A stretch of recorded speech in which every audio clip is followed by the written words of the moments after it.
যুবক রুটি বানায় আর পরে আস্তাগফিরুল্লাহ, রুটির দলা বানায় পরে আস্তাগফিরুল্লাহ, খামির বানায় আর পরে আস্তাগফিরুল্লাহ, রুটি নিয়ে উনুনের ভিতরে চুলার ভিতরে সেকা দেয় আর পরে আস্তাগফিরুল্লাহ, দোকানদারের কাছে কেউ আসলেই সে রুটি দেয় আর পরে আস্তাগফিরুল্লাহ, ক্রেতার কাছ থেকে টাকা নিয়ে ক্যাশ বক্সে রাখে আর কি পড়ে, আবার রুটি বানানো শুরু করে আর কি পড়ে, খালি এইটাই পড়তেছে। ইমাম আহমদ ইবনে হাম্বল তো অবাক, কিরে এটা আবার কেমন যুবক, খালি আস্তাগফিরুল্লাহ।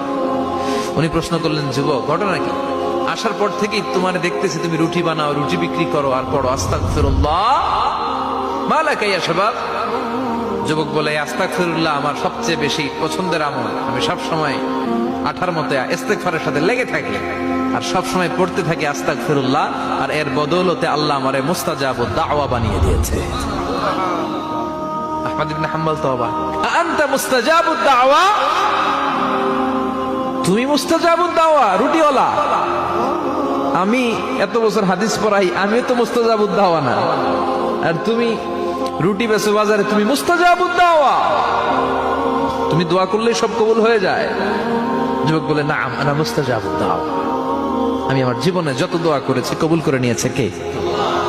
সব দোয়া কবুল করে নিয়েছে আল্লাহ, একটা দোয়া ছাড়া। কয়টা? আহমদ ইবনে হাম্বলের কৌতূহল, কিউরিসিটি আরো বেড়ে গেল, কি সব দোয়া কবুল হয়েছে একটা দোয়া ছাড়া?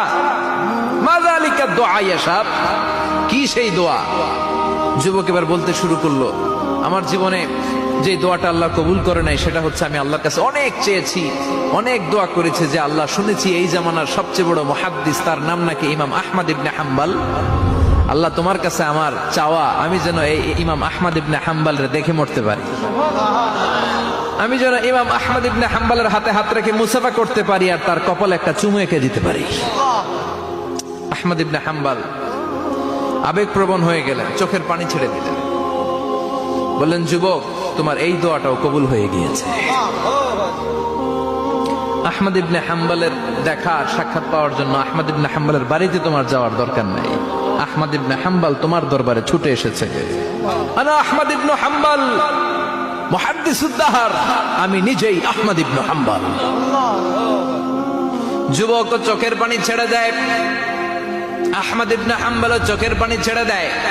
যুবক চিৎকার মেরে ইমাম আহমদ ইবনে হাম্বলকে জড়িয়ে ধরে, হাতে হাত রেখে মুসাফা করে, কপালের মধ্যে চুমু খায় আর আল্লাহর শুকরিয়া করে বলে, ও ইমাম, আসলে এই দোয়াটাও আল্লাহ আজকে কবুল করে নিল।